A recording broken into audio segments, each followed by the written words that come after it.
This is the Hidden Killers podcast with Tony Brueski. Featuring author, psychologist, and daily contributor, Shavaun Scott. Sherri Papini, after being released, went to a halfway house, released a statement saying, I'm just paraphrasing here essentially, but it was something to the effect of, I'm going to live the rest of my life trying to do good or make up for the damage that I've done, but never has truly apologized to Keith. No.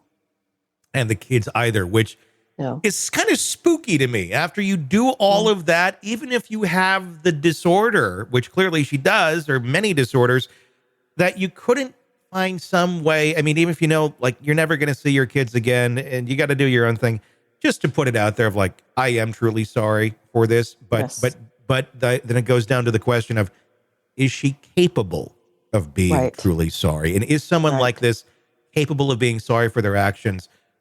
No matter what consequences she faced. You were just talking about consequences and her facing consequences for her actions. She did go to prison for a little while, but does that resound with somebody with these sort of personality disorders? Is there any consequence that's great enough that can make a difference in them or a dent to make them change their behavior?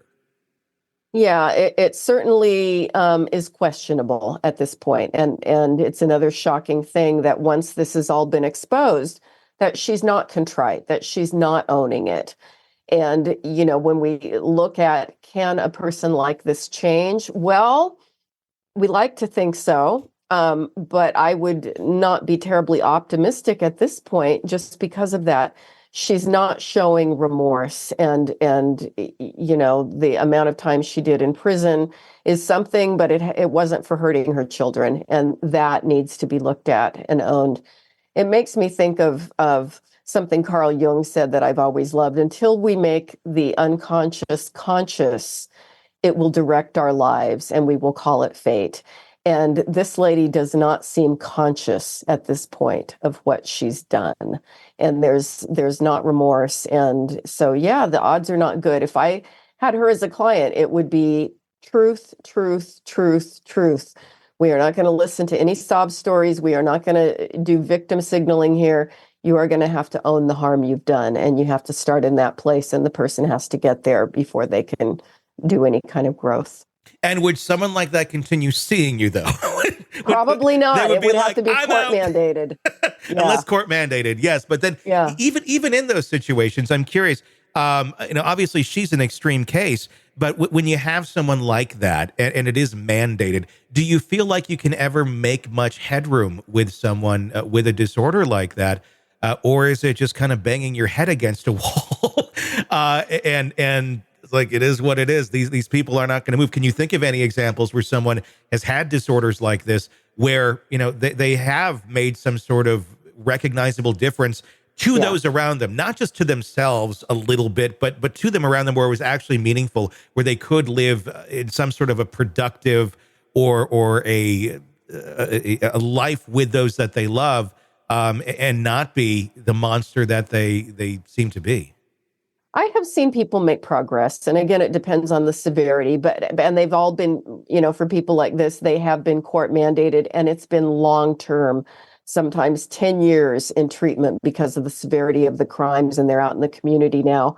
And so they had to be heavily supervised, searches of their home. I mean, just to the point you were starting with, we are going to be looking at everything about you. And anytime there's a lie, you're going to be called on it.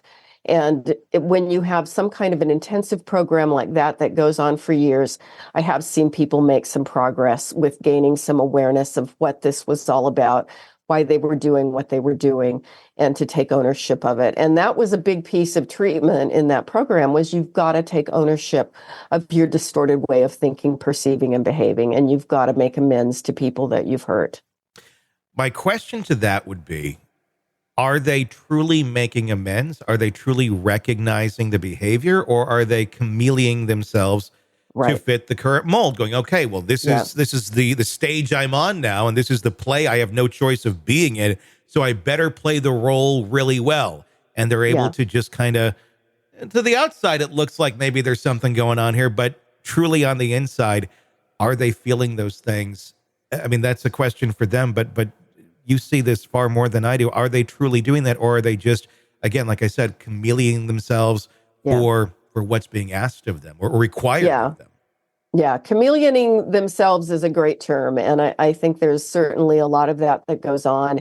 And so for some folks, particularly people who are psychopathic and highly manipulative, to be safe out in the world, they need basically to be supervised forever because they can play the game when it's in their own best interest to play the game, and sometimes that's the best you can do with them. And it's the sad thing about these disorders that develop so early in childhood. The brain does hardwire that way. And it's not like, 6 or 8 weeks of talking to a counselor is going to change that. I mean, my God, Sherri had hours and hours and hours of therapy, and she was fooling her therapist with this victim stuff. And they were treating her for post-traumatic stress. That wasn't appropriate. That was not what was going on there. Want to listen ad-free? Want advanced access to all of our interviews before anyone else? Become a True Crime Today Premium Plus subscriber on Apple Podcasts. You get every episode commercial-free. So you can binge on true crime until you can binge no more. Search True Crime Today Premium Plus on Apple Podcasts now, or go to our podcast page and sign up now. More of the Hidden Killers podcast next.